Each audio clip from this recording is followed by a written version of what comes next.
I'm yet to find the person on earth who sits in their car and just drives it aimlessly around the streets or highways and such without without a destination or a purpose or Sure. a reason as to why they're heading. When it comes to where we are emotionally, people must have a compelling, exciting vision for where they want to be. Otherwise, how do I know where I'm meant to be heading? How do I know where I want, what it is I want to feel? How do I know where it is I want to be? Hey, friends, welcome to another episode of the Vibe with Kai podcast. My name is Kairos Keenan Westcott. Welcome to the show.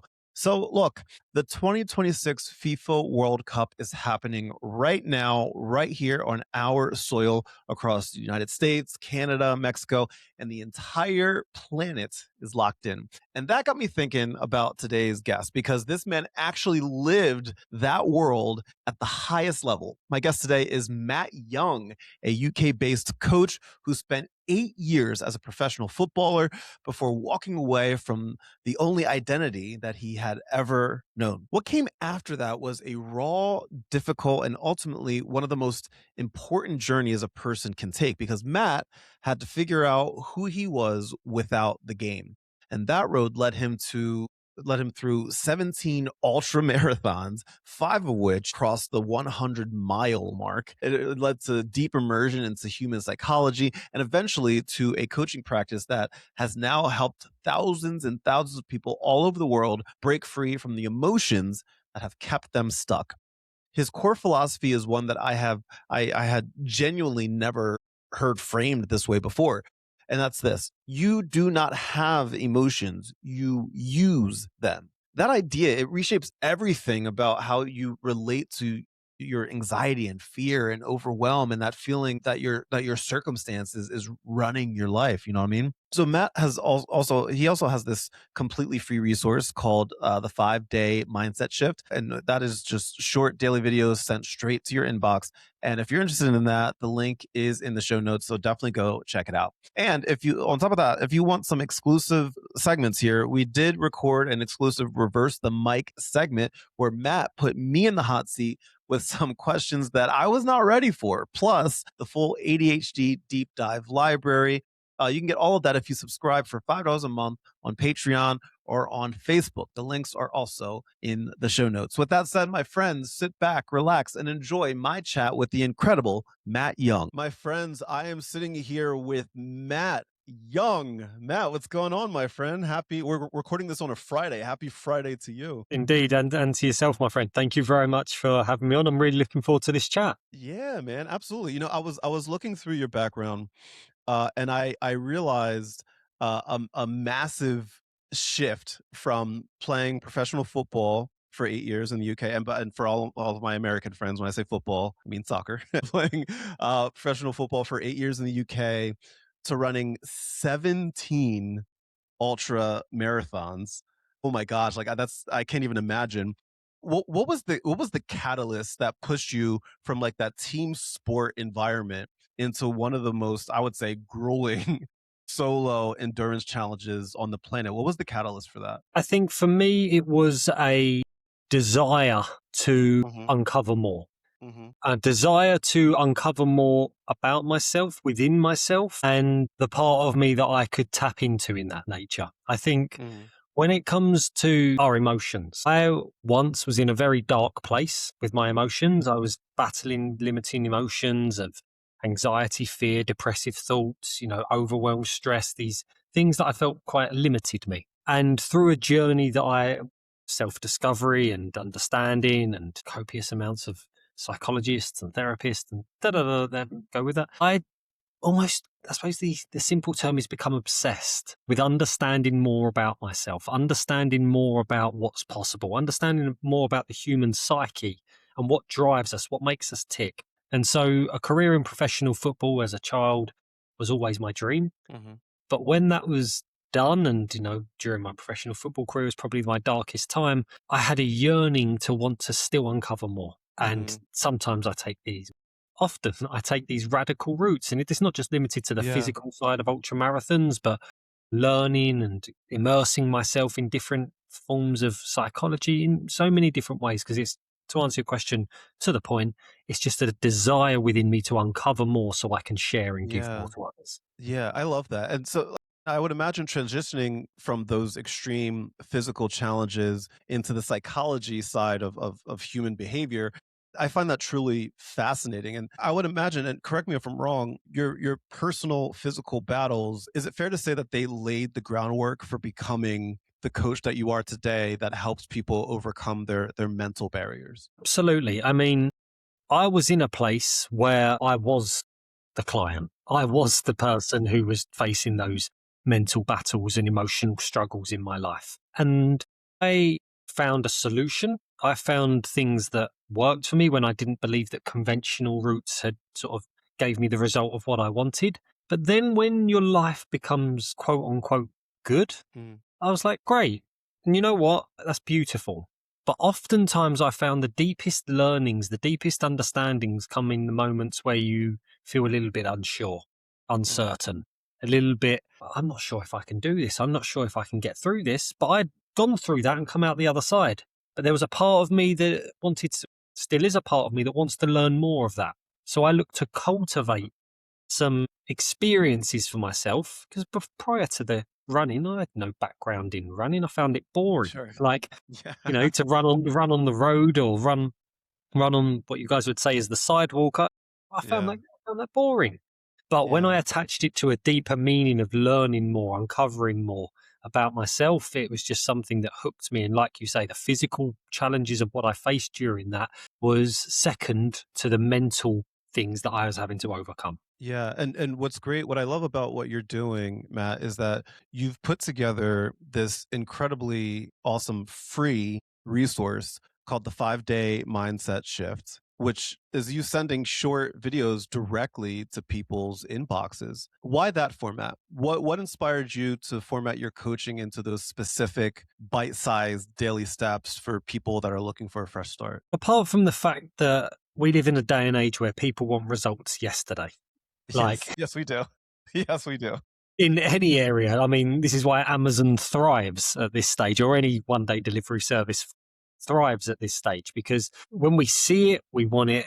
It's a results based thinking that we all have this day and age. And what I found was the immersive nature of the work of what I do is best when it is just quote unquote laid on thick. I don't like to elongate these things when I know results and things, especially in human psychology, can happen probably a lot quicker than some people have come to realize at this stage. And so I Yeah. wanted to create a platform here where in 8 to 12-minute videos, completely free of charge, people can download a free training and go, boom, 8 to 12 minutes. I understand it. I can implement it. I can action it. Next day, I understand it. I can implement it. I can action it.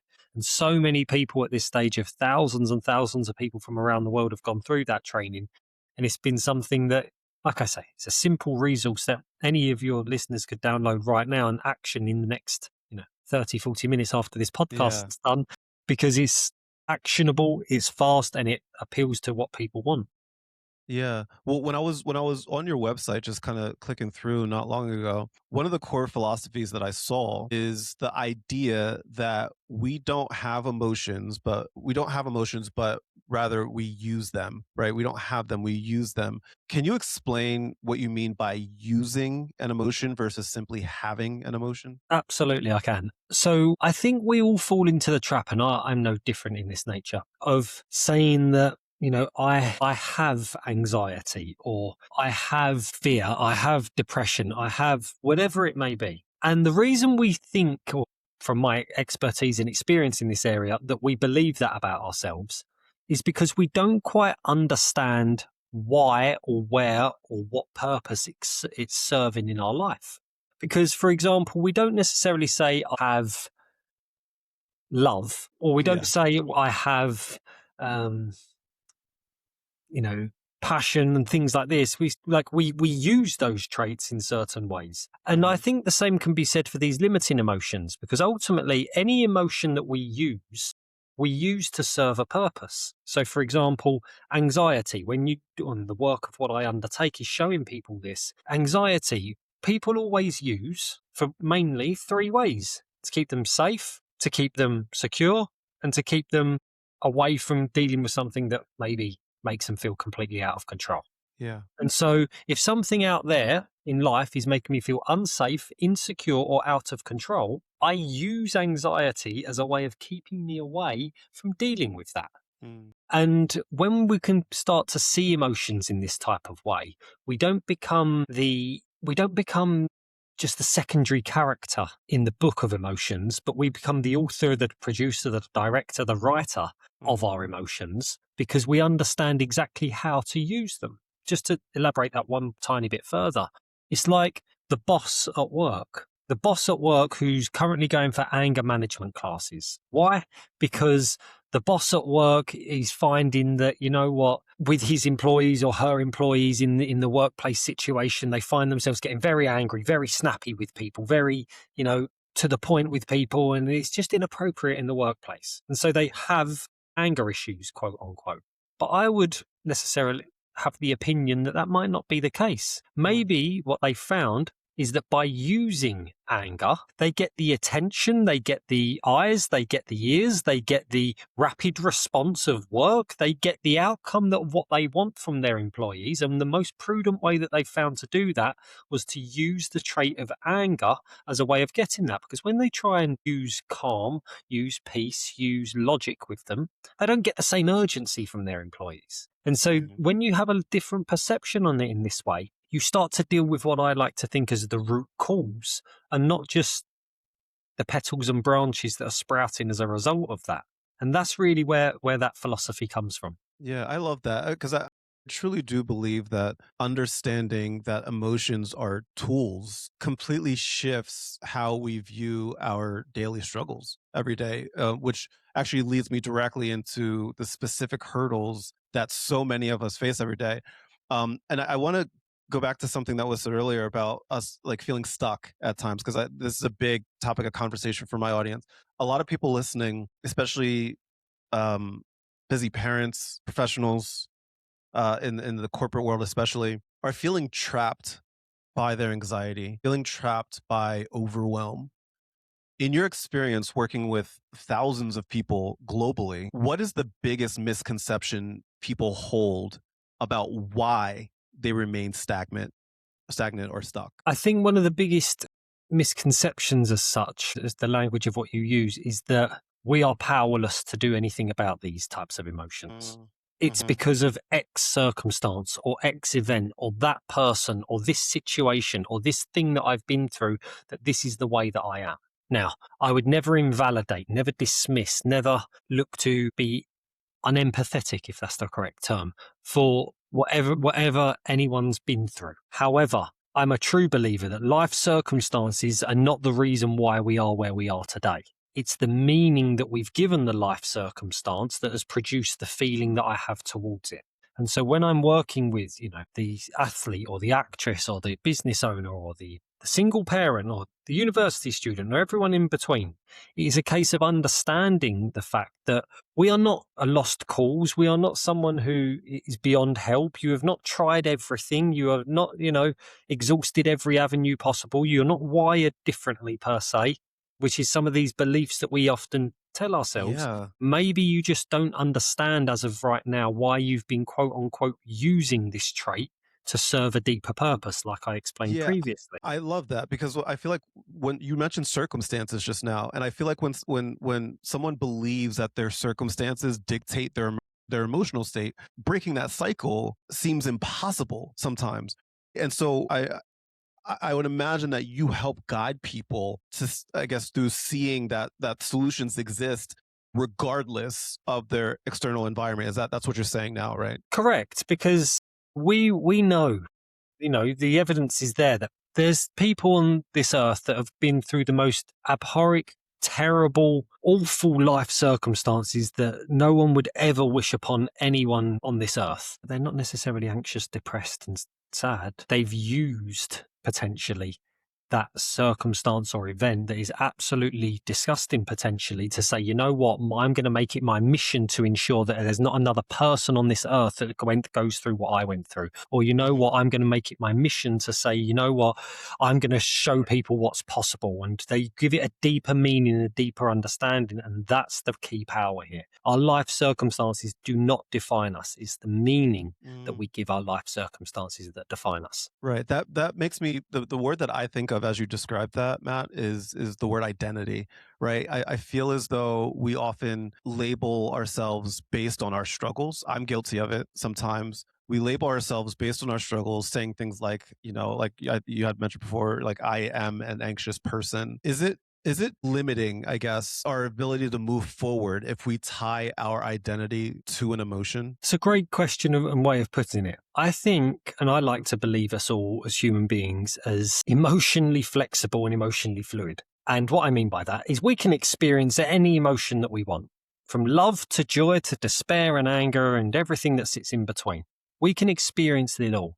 But as fluid and flexible as we are, some of us have become incredibly rigid over time. Yes. And as you just said there, when we begin attaching ourselves to a certain emotion, I'm just an anxious type of person.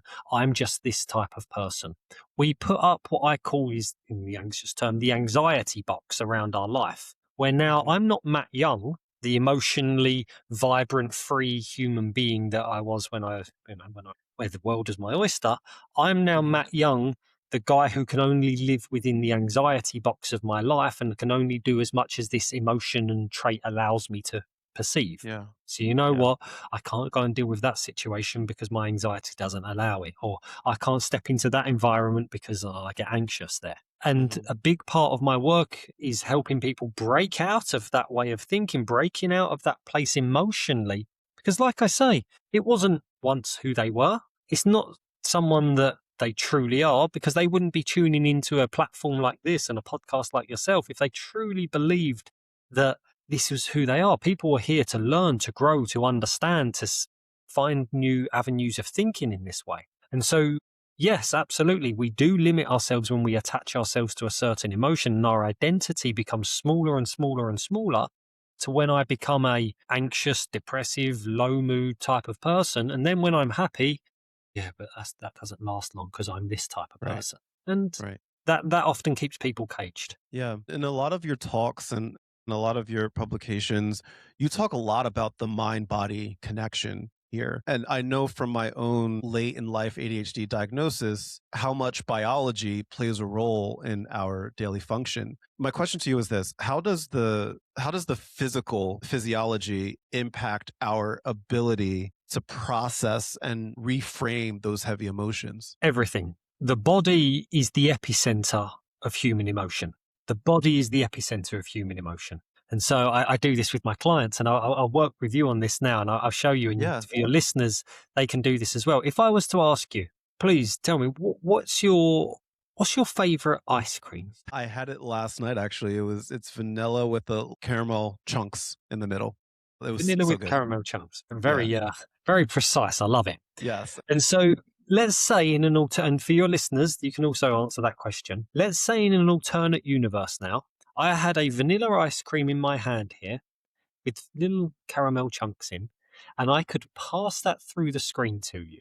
And you took that into your hand, that vanilla ice cream with caramel chunks. And apart from maybe eating it in one, what would happen to that ice cream? If I didn't, it would melt. Right. It would melt. Because here's the thing, the vanilla ice cream with the caramel chunks is only ever as good as the cone or the tub or the bowl that it sits in. Without the cone or the tub or the bowl in place, the vanilla ice cream cannot be enjoyed. And this is a metaphor that I use for human emotion. Without the cone in place, without the tub in place, which is our body, the mind, which everyone's obsessed with. It's the bit that you just said there. It's the flavor of the ice cream. It's the bit that grabs the attention. We Yeah. cannot take control of it.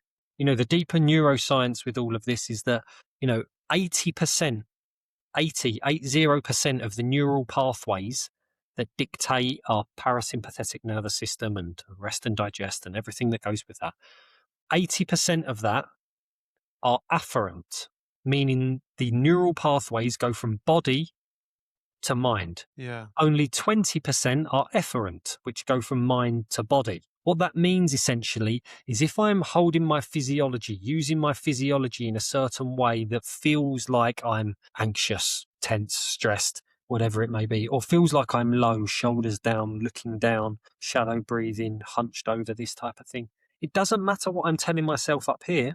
I'm never going to believe it. I'm never going to feel it. It's a yin and a yang to a point where they work in synergy with each other, but the body always comes first and the mind will follow.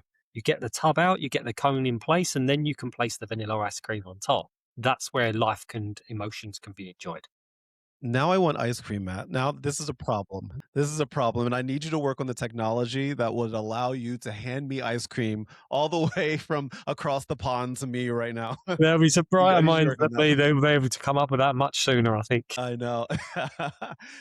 Where does purpose and energy come into play here? Because in your 5-day mindset shift, you focus heavily on those two things, purpose and energy. Why is it so crucial to align our daily routines with, I guess, the broader purpose when we're trying to break out of this toxic emotional cycle? Wonderful question. I'm yet to find the person on earth who sits in their car and just drives it aimlessly around the streets or highways and such without a without a destination or a purpose or a reason as to why they're heading. When it comes to where we are emotionally, people must have a compelling, exciting vision for where they want to be. Otherwise, how do I know where I'm meant to be heading? How do I know where I want, what it is I want to feel? How do I know where it is I want to be? It's like me saying, where do you want to go on holiday? I don't know. I Mhm. just want to go out of America.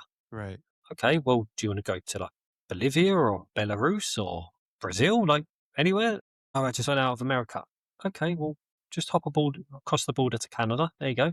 No, I wanted to go across the other side. You see, we have to have a what I Mhm. call a direction of intention of where we want to be. A direction of intention that says, you know what, this anxious, fearful, worried place that I am, or that feels like it's consumed me, or the situation or the person that I feel like's doing that, how I want to feel in that way is energized or focused or confident or calm or peaceful or passionate, whatever it may be, and have a vision for what that life looks like for us. Because that's what's going to keep us to the second point there. That's what's going to produce the spark that's going to give us some energy to go and make that into action. Mhm. But then after the purpose we've got in place there, I don't care if it's, you know, getting up off the sofa or the couch, as you guys might say, to go and do our food shopping.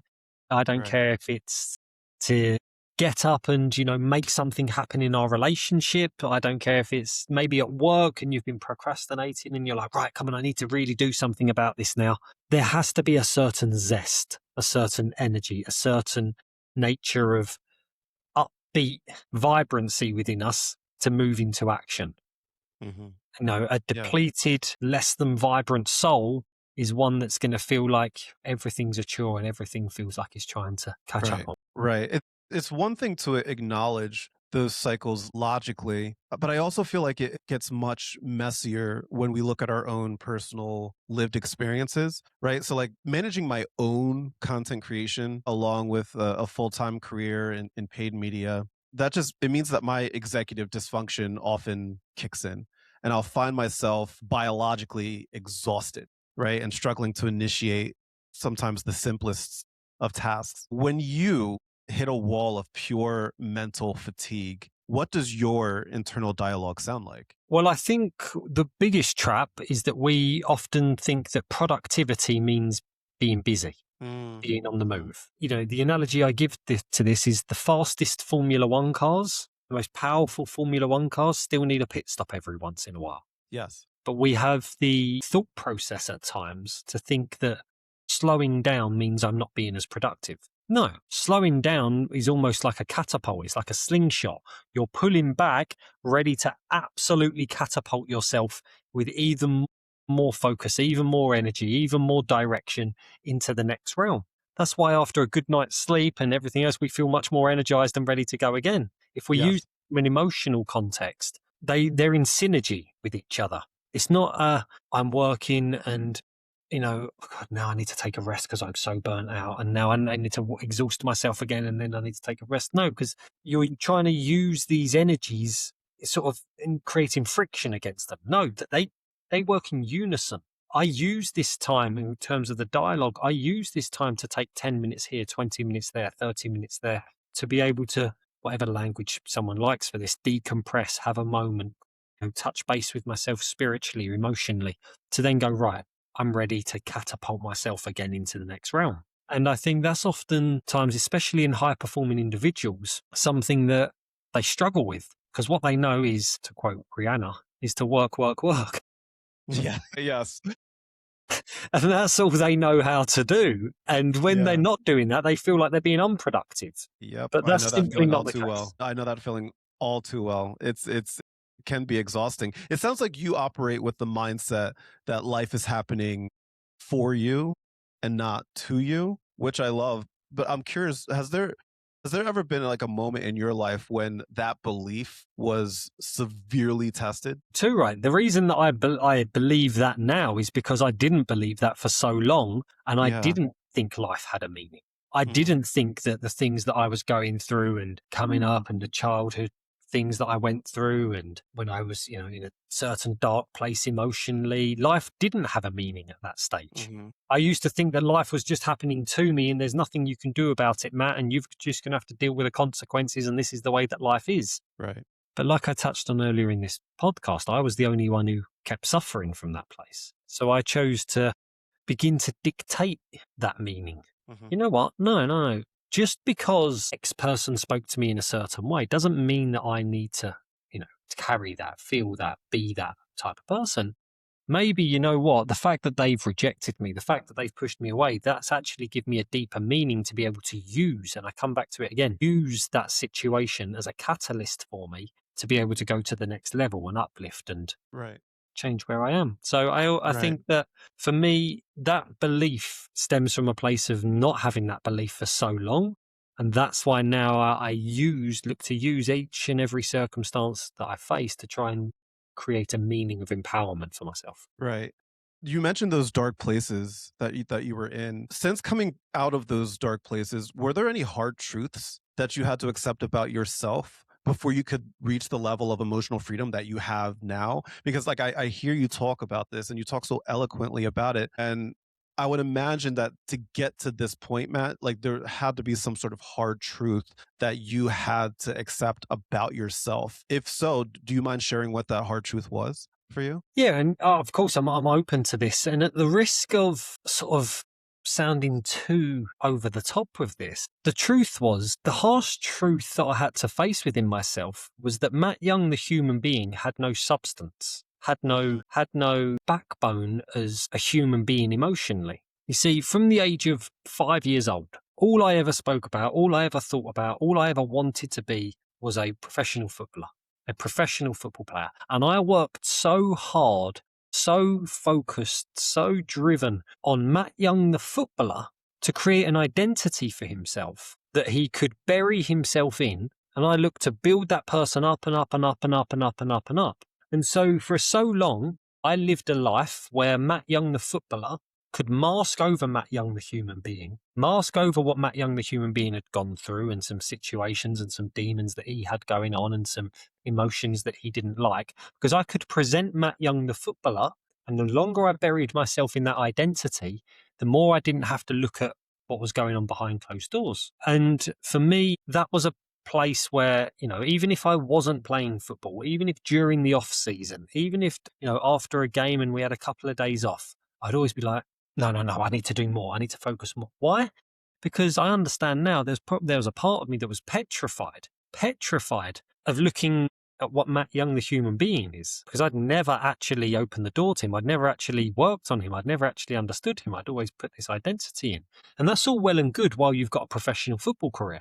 But then when the professional football career comes crashing down, Mhm. all of a sudden you've got nowhere else to turn but to be faced with that reality. And all of those things that I dismissed, all of those things that I pushed down, all of those things that I didn't want to face, all of those things over the years that I had no real sort of, no, it's fine, I can do that another time, and the footballer's more important. I now had to look at Matt Young, the human being, and see that there was essentially a shell of a man. There was the outer shell of him, but no substance. And that for me was the biggest awakening, because my life had just sort of gradually emotionally gone down and down and down and down and down to a point where you hit rock bottom. And now I say that rock bottom's a beautiful place, because if you hit rock bottom, the only way you can look is up. Yeah. And for me at that stage, it wasn't nice. I wouldn't recommend it to a friend per se, but it was a place where I had to then face those truths that you say, those hard truths of, you know what, you've got a choice now. You can continue living in this way that you've been masking over: anxiety, fear, worry, depressive thoughts, all these things that plague you that you try to mask over with football. Or you can now well and truly look to take control of who Matt Young, the human being, is, and work on that guy. And then as a byproduct of that, the other areas of your identity that would then come as a place in that, as a partner, as a son, as a worker, as a friend. You know what? Great. They can top you up, but Matt Young, the human being, is what needs the focus. And that was really Right. the key catalyst for me in that. Yeah, and that obviously requires a lot of self-reflection, which a lot of people are afraid to do. I know I was afraid to do that at times. It's only fairly recently, in the last couple of years, to be completely honest, that I stopped resisting that self-reflection that you just spoke about just now. And I know that you work with so many people that are probably in the same boat, that are probably completely resistant to the level of self-reflection that you just expressed. How do you help people lower those defense mechanisms without, I guess, making them feel attacked in a way? How do you help people lower that defense? Great question. I think I'm never, and through my work and working with the clients and such, I'm never of the opinion that I need to tell someone how they should or shouldn't live. I mean, who am I to tell anyone? People are their own people. They can make their own decisions. But essentially, what I do is people highlight their own friction as to why they are feeling a certain type of way. And what I will look to do is bring them, I suppose, in terms of what you said earlier, to use that language, the hard truths of Hmm. what meddling in that emotion has produced in their life. And in terms of the way that looks, it's never a place of judgment or shame or finger pointing or anyone's done anything wrong. Absolutely not.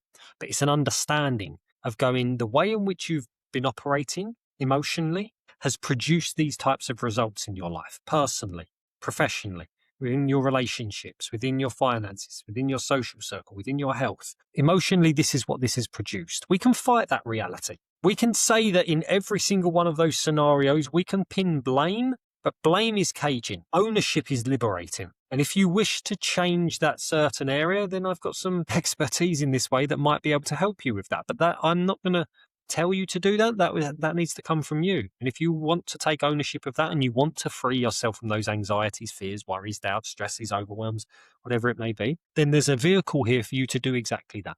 And when I take that type of approach with people, I'm not looking to enforce my will upon people. Absolutely not. Right. I'm looking to give people who want the opportunity to break out of the limiting emotions that have held them back for so long a platform to do that. And that's why over the past 5, 6, 7, 8 years, we've been quote unquote successful in helping people do that, because it comes from a place of truth and ownership. And when people Yeah. own a situation, the results can be radical. How do you protect your own peace? Because that's a lot, right? To go through everything that you've gone through, and then to work with these people that are also being vulnerable with you and opening up and all of that. How do you protect your own peace and your own mental bandwidth while constantly every day absorbing the heavy emotional weight of the people that you work with every day? Well, I think I never feel that way about it, is the truth. I never feel like I carry the weight of someone else's feelings in that sense, because nature and why I'm here to help and to serve and to provide impact is to show people a way out of that place. Now, if I'm carrying that around with me, then there's two of us that are stuck now. Yeah, yeah. And so I'm more interested in understanding, empathizing, and then I suppose encouraging certain traits and shifts in a way that can help people be free from that. Added to Hmm. my being, what makes me tick, what makes me fulfilled, what makes me happy is to help people break out of these things and to do that. And I have certain expertise and mechanisms and things that we do here that has been very, very powerful in helping people do that. And so when you do that literally a couple of times, let alone a couple of thousand times at this stage, it becomes a bit addictive. It becomes a drug. Hmm. Yeah. And the nature of wanting to do that and help people end that place of fear and limiting emotion is something that, because I've been there myself, I never, ever, ever want anyone to experience the places where I went emotionally. So I'm not prepared to leave someone in that place if I'm working with them. Hmm. So sometimes that session, it might go a little bit longer. That session, it might not have a certain end timing, but ultimately there's going to be a breakthrough of some form that leaves someone going.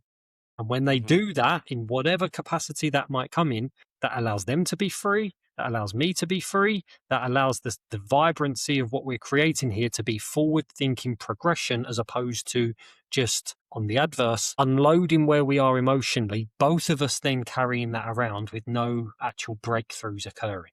And that's the sort of the difference of, I think, where my work's potentially positions itself slightly different to what people may have tried previously with certain therapies and counselings. Yeah. And that's essentially how we do it. Yeah. I want to play a little game with you, Matt. It's called This or That. Yep. And I'm going to give you two choices. There is no right or wrong answer. I'll just go with your gut, whatever, whatever you want to go with. It's not deep, so you could just pick whatever, and we'll go with it. All right, Let's sound do it. good? Let's do All it. right, here we go. Here we go. First one: running a 100-mile ultra marathon in the pouring rain, or playing a 90-minute football match in the freezing snow. The first one. The first one, the ultra marathon in the pouring rain.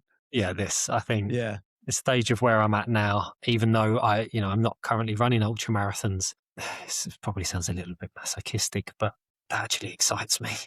No, I get it.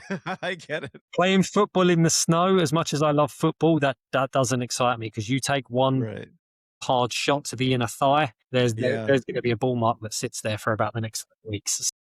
Oh my gosh. I That's feel probably you. that one. Number two, coaching a stubborn executive or coaching a rebellious teenager. So good, because I love And again, these. there's no right or wrong. There's no right or wrong. I would probably say coaching a rebellious teenager, I figured. Yeah, I figured. because I think the stubborn executive, number one, is going to not want to be open to certain suggestions, but the Right. rebellious teenager's got so much ahead of them, that So much potential. so much Yeah. potential, and when they can maybe understand and see why emotionally they're behaving in certain ways, and we change that can be a great sense of empowerment for them. Hmm. So I'd say that. I love that. Number three, a morning routine focused solely on physical movement or a morning routine focused solely on mental meditation. I would say this. As in the first one, because I believe that, like I've explained, the body is the epicenter of emotional control. And if we can send those signals to the brain within the first 30 to 90 minutes of waking, we're in a certain brainwave where we become incredibly receptive and such. And I think that can be incredibly powerful to set us up for the Yeah. day emotionally. So I'd say this. Yeah. Love it. Two more. Reading a 500-page book on psychology or listening to a 10-hour podcast series on human behavior. The second one. Yeah. The I second love one. reading. I love reading, but audiobooks and learnings like that, and hearing people, and it, I don't know. I could do that all Yeah. day, all Yeah. day. Like, It fills your cup. it really, really does. I love to learn in that way. Also, I can be the world's slowest reader at times. I really can. Same. So that 500-page book might take me a while. I feel you there. Last one. Having unlimited physical energy for one day or having absolute mental clarity for 1 week. That one, I'd actually say that, because I think Okay. I think the second one, because I think we all deal with so many things on a day-to-day, moment-to-moment basis that cloud our mental capacity and a way of thinking, that to be as clear and concise and be able to operate in that place for a whole week, geez Louise, I think I'd be Prime Minister by the end of it, because Yes. you'd be so productive. So productive. So I'd probably say that. Yeah. Okay. I just have two really short questions for you before I let you go. Question number one. I don't normally ask people what their 10-year-old self, what you would say to your 10-year-old self, but I'm curious, what would your 10-year-old self say to you right now? I want to be the first person to ask you this. Yeah, well, it would be because even in asking you that, I didn't expect the question from the other way. I think, I think my 10-year-old self, what would he say to me? Yeah, I not think so easy, Matt. it's not. If Yeah, I think yeah. about it too deeply, I could probably get a little bit emotional about it because I think back to when I was 10 years old, and at that little age there, the demands and the pressures maybe of what I put on myself. I think he would say to me, let's just remember to take a minute. Let's just remember to take a beat. Let's just remember to, you know, yeah, you're good. Take your time. You're you're on the right path. I think, Yeah, even from that age, I felt like such pressure on me to have to achieve and go higher and do this and become something that I think he would probably say, look, the mature little 10-year-old, apparently, we can take a minute here. Let's take a beat. So yeah. I think that's what he would tell me, just to, remember to have a moment and just recalibrate, reset, recenter. Just Mhm. remember to have those small moments.